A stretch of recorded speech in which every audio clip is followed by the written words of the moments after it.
छ्या के विधि चट्याङ परेको हो भने नेपालमा हरेक वर्ष 100 जना भन्दा बढी मानिसले र त्यसको 5 गुणा भन्दा बढी जनावरले ज्यान गुमाउँछन् रे नि होइन। यसबाट जोगिने बस्ने केही उपाय छैन सविता म्याडम?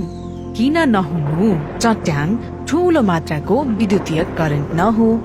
यसबाट हाम्रा घरहरूलाई धातुका सामग्री प्रयोग गरी सुरक्षित बनाउन सकिन्छ नि। तामा, एल्युमिनियम तथा जीआई का रड घरको सबभन्दा अग्लो भागमा राख्ने अनि सोही धातुका रड वा पाता जोडेर जमिनसम्म पुर्याउने र तामाको रडसँग जोडी अर्थिङ गर्यो भने धेरै हदसम्म हाम्रा घरहरू सुरक्षित हुन्छन्।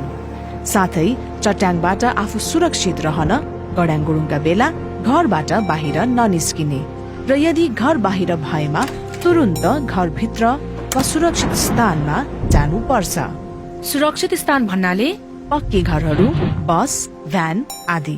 तर यस्ता सुरक्षित स्थान पुग्ने अवस्था नरहेमा अग्लो र एक्लो रुखको ओत नलाग्ने, बरु रुखदेखि टाढा टुक्रुक्क बस्ने र खुला चौरमा परेमा टुक्रुक्क बसी टाउकोलाई 2 घुँडाको बीच राखी कान थुन्ने।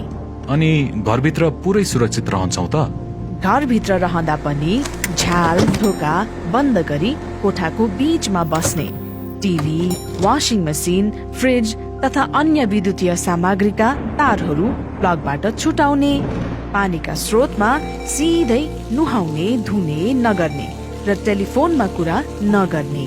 सबैभन्दा महत्वपूर्ण कुरा, चट्याङ सामान्यतः अपराह्न 3 बजेपछि पर्ने हुनाले घर बाहिरका काम बिहानको समयमा गरी साँझपख घरभित्रका काम गर्नुपर्छ र यो चैत्रदेखि ज्येष्ठ महिनामा अत्यधिक पर्ने हुनाले सोही अनुसार उच्च सतर्कता अपनाउनु पर्छ।